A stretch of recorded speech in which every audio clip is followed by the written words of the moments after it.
2 seconds to go. This will be the last play of the first half. Pastorini fires deep. This will be right into the hands of number 44, Richmond Flowers. And the clock is gone, and the Giants intercepted 4 passes. What a way to end the half for Don Pastorini. Well, hello. Thank you so much for taking time out of your day to check out this video. And welcome to the Gridiron. And before I get started, I just want to say thank you so much to everyone who's been watching my videos. I greatly, greatly appreciate it. If you give my videos maybe a thumbs up, or maybe leave a comment below, or maybe share the video, I would greatly appreciate it. But anyway, so thank you so much for taking time to watch the video. I greatly appreciate it. Thank you. Well, I've got some news, going on here. The Nate Solder,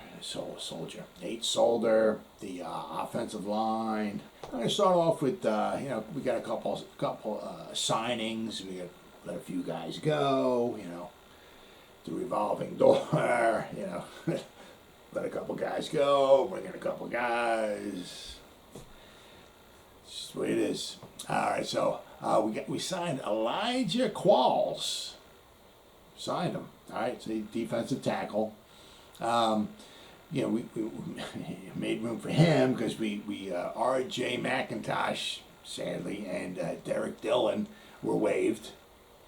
Okay, they also waived linebacker Cale Garrett, and they signed defensive tackle Willie Henry. So they signed 2 defensive linemen.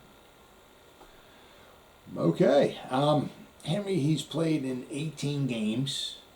All right, over 3 seasons. He played with the Ravens and the 49ers. All right, Qualls was drafted in the 6th round of the 2017 draft by the Eagles. All right, so we're getting some Eagles coming in here. All right, Qualls, he appeared in 6 games during the Eagles Super Bowl season. All right, but he was waived before the beginning of the 2018 season. All right, he had small stays with the Panthers, the Ravens, and the Bucks, and he was even in the XFL. All right, so he's been getting around. He's only 26, which is nice, okay, but he hasn't been in a game, an NFL game, since 2017. All right, so now why you bringing in somebody who hasn't played since 2017 and you're letting R.J. McIntosh go? I don't know. You bring in Willie Henry, who's played in 18 games. I think that's what McIntosh played in, But why you bringing in Qualls and Henry and letting McIntosh go? You don't know. You're never going to know. Somebody at one of the press conferences, somebody asking about McIntosh, Judge is going to say, well, we appreciate all the hard work and dedication. He tried, he did this, he asked everything we thought, blah, blah, blah, blah, blah, blah, but we just thought it was in the best interest of the team that, we wish him nothing but the best. Next question. You're never going to know. Poor McIntosh, RJ, he was a 5th round pick, 2018 draft. He was a Gettleman guy, okay? He's not a Graham or Judge guy. He's a Gettleman guy. I think in the combine they found out he had some type of a thyroid issue. And so a lot of the 2018 season he didn't play. But he did appear in 12 games in the 2019 season. He played like 10% of the defensive snaps, and he actually got 2 sacks in 10% of the snaps. I mean, imagine if he, played 40% of the snaps. I mean, could you imagine? He would have maybe 8 sacks. And unfortunately, as I said, once again, I don't know if it's a judge or a thing or what it is, but he was apparently inactive for all of last year. So, and they let him go. So, one of history's little mysteries. You're never gonna know. It's a shame. I mean, you get somebody draft him. He's been with the team for a few years. He's young. He's not. if we have to re-sign him after this season, it'll be 18, 19, 20. This will be his fourth season. You know, we'd have to re-sign him. He ain't going to cost a boatload of money, but it is what it is. I mean, unfortunately, because, you know, what you're going to wind up seeing probably within the next few weeks is the Giants waive Elijah Qualls, and the Giants waive Willie Henry. You know, it's like, okay, we just brought him in, and now we just waive him. So it is what it is, and apparently that's the way it's just going to continue on being. So anyway, now we have to go to the offensive line. You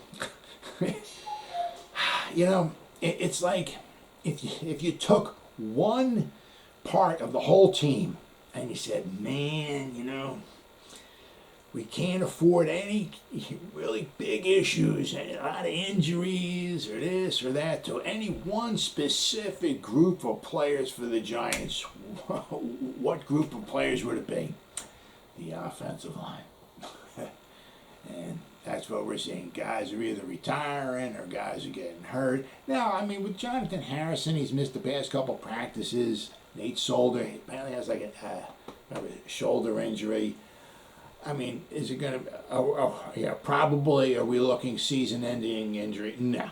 You know what I mean? But it's just kind of like, you know, it's like, my God, you know, Lemieux goes down on a contact drill and they cart him off. Thankfully, he's back, you know, but I mean, like with Harrison and Solder, I mean, these are like our guys with experience, you know, I mean, not Harrison is like the old type savior or anything like that, but I mean, Solder is a good quality backup where he might even wind up being a starter, but I mean, they got the experience, you know, and other than him, I mean, we got, you know, Chad Slade, you know, is in his 7th season. He's a backup, okay, so I mean, you know, yeah, I mean, we had Looney, okay, you know, he was, you know, in Fulton, Looney, we had Fulton, we had Slade, Harrison, you know, Solder. So we had some guys with some, you know, some experience. You know, I mean,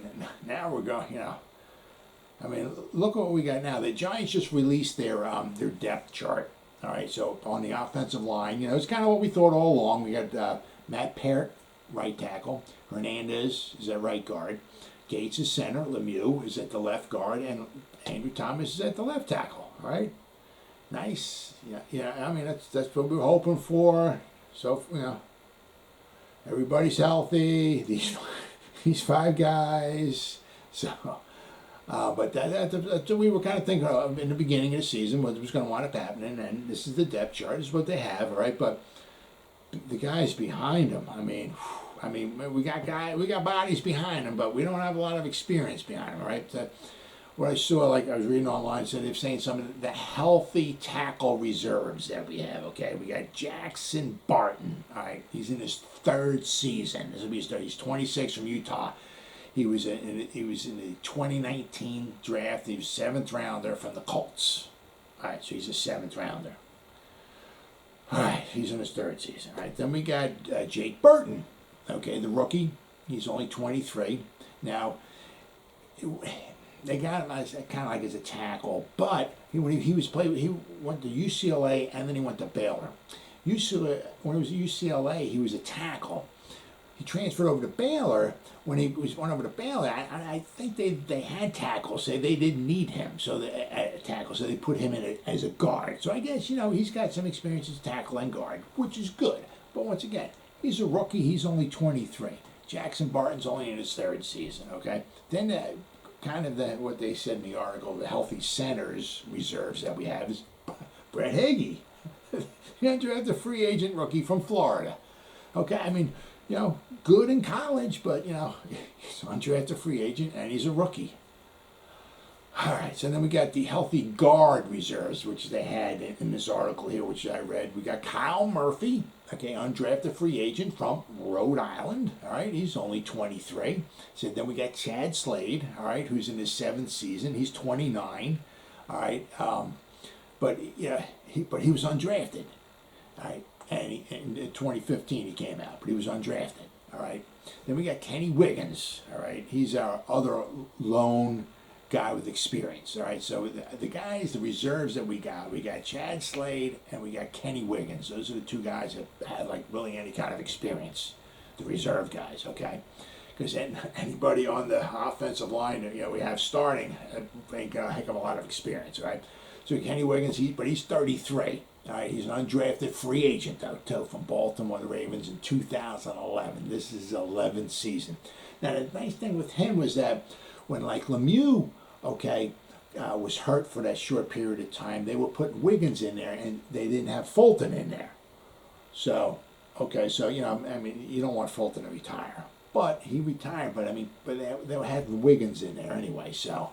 But they're talking like there's these 6 guys that we have as reserves. Really, only like 2 of them have any kind of experience. All right, and out of that, we got a guy that's in the 7th round. The reserves, so to speak. I got a guy in the 7th round. We got an undrafted free agent. We got an undrafted free agent. We got another undrafted free agent. We got another undrafted free agent, and then we got another undrafted free agent. So we got 1, 2, 3, 4, 5.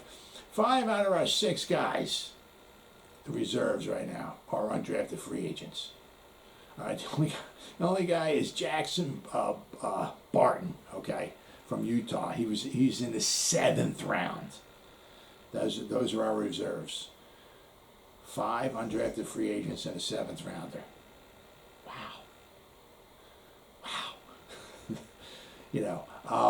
Then of course you got Matt Parrott. So at least on the offensive line, Matt Parrott's a 3rd rounder. Will Hernandez is a 2nd rounder. Andrew Thomas is a 1st rounder. Lemieux's a 5th rounder. And Gates is undrafted. Right, but the guys we got behind them don't have a lot of experience. And are all undrafted free agents. So wow. It's like. They're letting McIntosh go. They keep bringing in these defensive tackles. I don't know why. We could start bringing some offensive line help in here. I saw there was an article online talking about 5 free agents the Giants should consider signing. One of them was an edge rusher. Another one's KJ Wright, the linebacker. Hey, I'm all for that, but we're much need a linebacker. We need offensive line. One of the guys, there's 3 offensive linemen they were considering talking about at least bringing them in. All right, one was Chance Warmack. He's 29, but he'll turn 30 during the season. For the most part, he's pretty much an offensive guard. All right, I'm just reading this offline. He was the 10th overall pick in the 2013 draft by Tennessee. So he was a top 10 pick.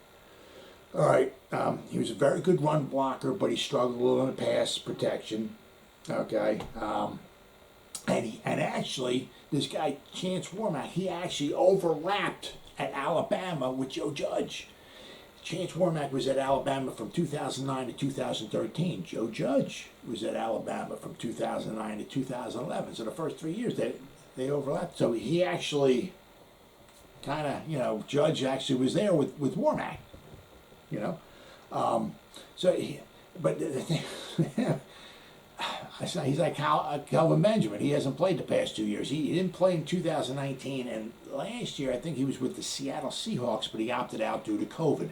So, he should be healthy, and he should be cheap, but he hasn't played the past 2 years. So I don't, they put these guys on. I don't even know if these guys are even in shape, football shape, but they got Chance Warmack on there, right?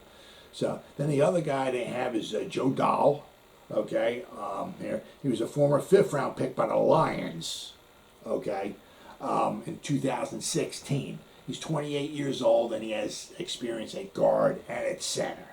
All right, it says here he has a solid skill set. He's played 1,315 snaps overall.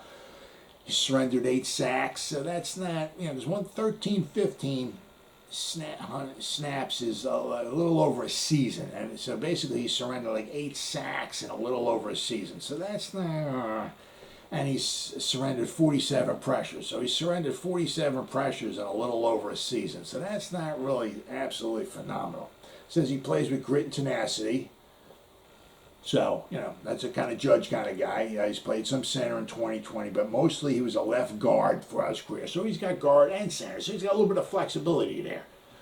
So I mean, why not at least, I don't know, entertain him, bring him in, talk to him.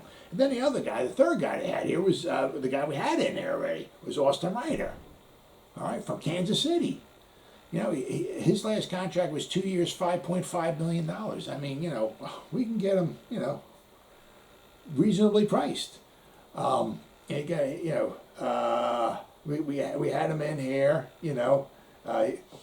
He has 2,657 career snaps, and he started with the last two Super Bowls with the Chiefs. He won a Super Bowl ring in 2019. He is 30, but he's coming off a good season with the Chiefs. Actually, I got him right here, his grades. In 2020, his last season with the Chiefs, he graded out at a 69.2.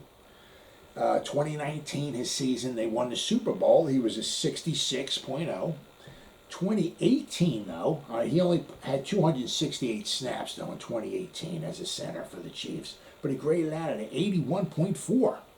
The year before that with Cleveland, he was a 74.3.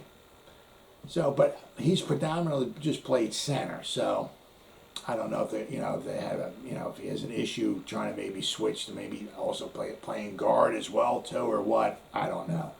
But they had him in. I don't know why they wouldn't. They talked to him once. We're starting to run out of reserves. I mean, if we talked to him once, why not bring him back in again? What's the worst that can happen, huh? I mean, anyway, so, but having the guys that we got starting are young, okay? So they got to work together. They got to build the continuity together. That's very important, but they got to stay healthy, okay? As far as the guys, okay, on the reserves, and as far as them not having a lot of experience,